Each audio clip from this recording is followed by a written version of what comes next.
तो MP board के class 11th के विद्यार्थियों, देखिए 3 फरवरी के लिए यहाँ पर आज हम हिंदी का एक प्रश्न पत्र सोल्व करेंगे विथ सॉल्यूशन के साथ में। देखिए क्वेश्चन नंबर 6 से लगाकर क्वेश्चन नंबर 23 तक के सभी प्रश्नों का यहाँ पर हमने सॉल्यूशन तैयार कर लिया है।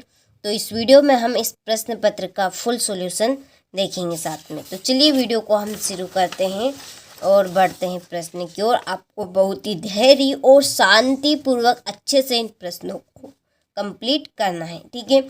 इसके पहले आपको मैं 2 पेपर बता चुकी हूँ, सेट ए फुल सॉल्यूशन के साथ में, सेट बी और इसके बाद में आपका सेट डी, ठीक है। 4 सेट पेपर है। आप किसी भी जिले से या किसी भी ग्रामीण क्षेत्र से इस वीडियो को देख रहे हैं तो आपके कोई से भी ज़िले में किसी भी तरह का पेपर आए, लेकिन आपका पूरा जो पेपर रहेगा वो पेपर आपका इन्हीं 4 सेट पेपर में से फंस जाएगा, ठीक है। तो आप सभी को अच्छे से इसको कंप्लीट कर लेना है। हम साथ में आपको पूरा सॉल्यूशन भी प्रोवाइड करवा रहे हैं, ठीक है। तो देखिए पहले प्रश्न में आपके सही विकल्प चुनिए। पहला क्वेश्चन है कि हिंदी साहित्य का स्वर्ण युग कहलाता है। तो हिंदी साहित्य का स्वर्ण युग कहलाता है कौन सा? भक्ति काल, ठीक है। भक्ति काल को हिंदी साहित्य का स्वर्ण युग कहते हैं। दूसरा है चन्मलिक अर्जुन का अर्थ है, तो इसका आंसर रहेगा आपका राम। तीसरा है प्रेमचंद का प्रसिद्ध उपन्यास है, तो प्रेमचंद्र का प्रसिद्ध उपन्यास क्या है? गबन, इसका आंसर आपका गबन रहेगा। चौथा है शास्त्रीय कलाओं का मूलाधार है, ठीक है। शास्त्रीय कलाओं का मूलाधार क्या है? तो इसका आंसर है आपका लोक कला। पांचवा है भारत में छपने वाला पहला अखबार था। भारत में छपने वाला पहला अखबार कौन सा था? तो वो था आपका बंगाल गजट, ठीक है। इसका आंसर रहेगा आपका बंगाल गजट। बंगाल गजट पहला छपने वाला अखबार है।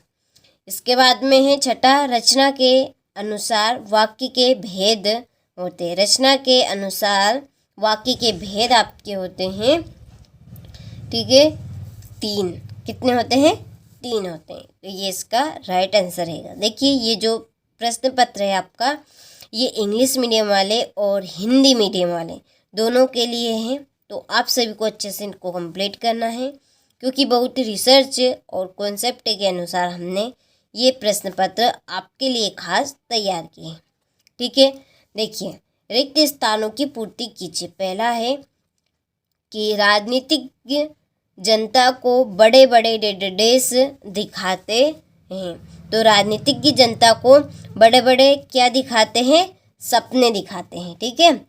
देखिए जैसे कि कोई व्यक्ति सरपंची में उठता है तो वो जीतने के लिए क्या क्या करता है? वो उनको लालच देता है कि मैं ये कर दूँगा, मैं ये कर दूँगा, मैं ऐसा कर दूँगा, ऐसा कर दूँगा, वैसा कर दूँगा। तो इस तरह का वो क्या करता है? लोगों को सपने दिखाते हैं, ठीक है। जो राजनीतिक होते हैं दल, वो जनता को बड़े बड़े सपने दिखाते हैं, ठीक है, कि हम ऐसे कार्य कर देंगे, हम वैसा कार्य कर देंगे। तो इस तरह के बस केवल वो सपने ही दिखाते, कहते हैं बस करते कुछ नहीं, ठीक है। चलिए दूसरा है गीत फरोश कविता के रचिता है। तो गीत फरोश कविता के रचिता कौन है? तो इसका आंसर रहेगा आपका भवानी प्रसाद मिश्र। क्या इसका आंसर आपका? भवानी प्रसाद मिश्र, ठीक है। चलिए तीसरा है जामुन के पेड़ की नीचे दबे आदमी की डेटाबेस भी पूर्ण हो चुकी थी। यदि आपने चैप्टर पढ़ा हुआ तो उसमें आया था ये, ठीक है, कि जामुन के पेड़ के नीचे दबे आदमी की डेटाबेस भी पूर्ण हो चुकी थी। तो क्या हो चुकी थी? फाइल, ठीक है। क्या आंसर रहेगा आपका इसका? फाइल। देखिए चौथा है मध्य प्रदेश में डेटाबेस की गुफाएं सेल चित्रों के लिए जानी जाती है। तो किसके लिए ये आपकी जानी जाती है, इसका आंसर आपको अच्छे से कंप्लीट कर लेना है। ठीक है, चलिए 5वां है शब्दकोश ना केवल शब्दों के अर्थ बताता है बल्कि शब्दों का डेटाबेस होता है, खजाना भी होता है। ठीक है, तो इसका आंसर रहेगा आपका खजाना।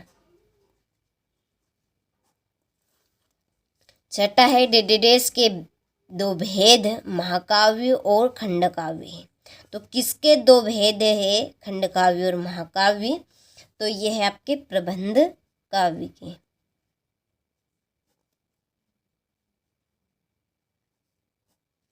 ठीक है, चलिए तो यहाँ से आप अच्छे से स्क्रीनशॉट ले लीजिए। आप सभी को अच्छे से इनको कंप्लीट भी करना है, क्योंकि बहुत ही रिसर्च और कॉन्सेप्ट के अनुसार खास आपके लिए यहाँ पर हर एक सब्जेक्ट के हमने 4 प्रश्न पत्र कंप्लीट किए हैं। आप MP बोर्ड के किसी भी जिले या किसी भी ग्रामीण क्षेत्र से इस वीडियो को देख रहे हैं, तो आपके हर एक ज़िले में, हर एक ग्रामीण क्षेत्र में देखिए इसी प्रश्न पत्र में से प्रश्न फंसेंगे, ये 100% श्योर है। डंके की नोक पे हम आपको कह रहे हैं अब भी, लेकिन फिर बाद में आप पछताएंगे। ठीक है, तो आप हिंदी का पेपर देख आएंगे, फिर आप मिलान कीजिएगा, 100% श्योर वही आएगा जो हम आपको बता रहे हैं। ठीक है, एप्लीकेशन में फुल सॉल्यूशन आपको मिल जाएगा PDF के थ्रू। उसके लिए बस केवल आपको नाम मात्र शुल्क देना है।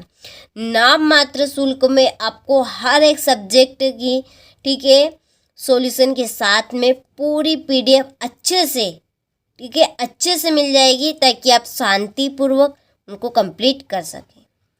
देखिए, सही जोड़ी बनाइए। पहली है मुतमईन। ठीक है, मुतमईन की जो जोड़ी है वो आपकी आश्वत। ठीक है, दूसरी है भारत माता। भारत माता की आपकी जोड़ी है जवाहरलाल नेहरू। फिर है खड़ेड़ों की दानी, इसकी जोड़ी 120 कुइया। सरकारी पत्र, सरकारी पत्र कौन से होते हैं आपके? औपचारिक पत्र। पत्र आपके दो तरह के होते हैं, एक तो औपचारिक पत्र और एक होता है अनौपचारिक पत्र। ठीक है, खंड काव्य, खंड काव्य की आपकी जोड़ी है पंचवटी। संक्षेपण, इसकी जो जोड़ी है आपकी वो है पूर्णता, संक्षिप्तता, स्पष्टता और शुद्धता। ठीक है, और फिर ये अनुच्छेद, अनुच्छेद है लघु निबंध। चलिए, तो यहाँ से आप स्क्रीनशॉट अच्छे से ले लीजिए और अच्छे से आप इनको कंप्लीट कीजिएगा। इसके बाद में एक वाक्य में उत्तर दीजिए। पहला है कि बिहारी सस्से किस काल की रचना है? तो जो बिहारी सस्से है वो आपकी रीति काल की रचना है। किसकी? रीति काल की। दूसरा है मियां नसीरुद्दीन कितने किस्म की रोटियां पकाने के लिए मशहूर थे? तो वो थे अब 56 किस्म की। ठीक है, 56 किस्म की रोटी पकाने में मशहूर थे। तीसरा है धूप का कौतुक करने वाले लोकगीत भारत के किस प्रांत के हैं? तो ये आपके पंजाब।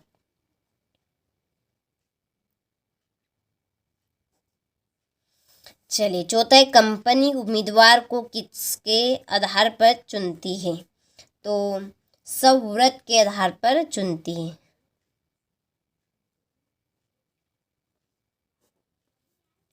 चलिए, 5वां 10वां रस किसे माना गया है? वात्सल्य रस को 10वां रस माना गया है।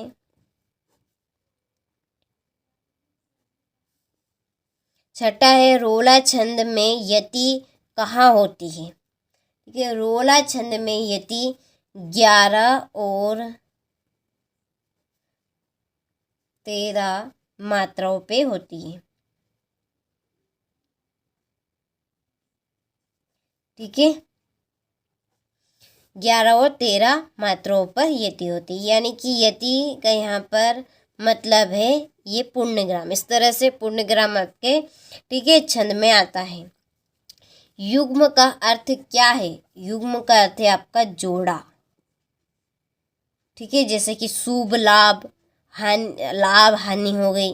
ठीक है, भाई बहन हो गए, माता पिता, तो ये क्या आपका जोड़ा है, यही आपके शब्द युग्म है। ठीक है, चलिए इसके बाद में सब सत्य सत्य पहला है, कथेर पांचाली की शूटिंग करने के लिए बिल्कुल नया व सुसज्जित घर मिला, तो ये असत्य बात है।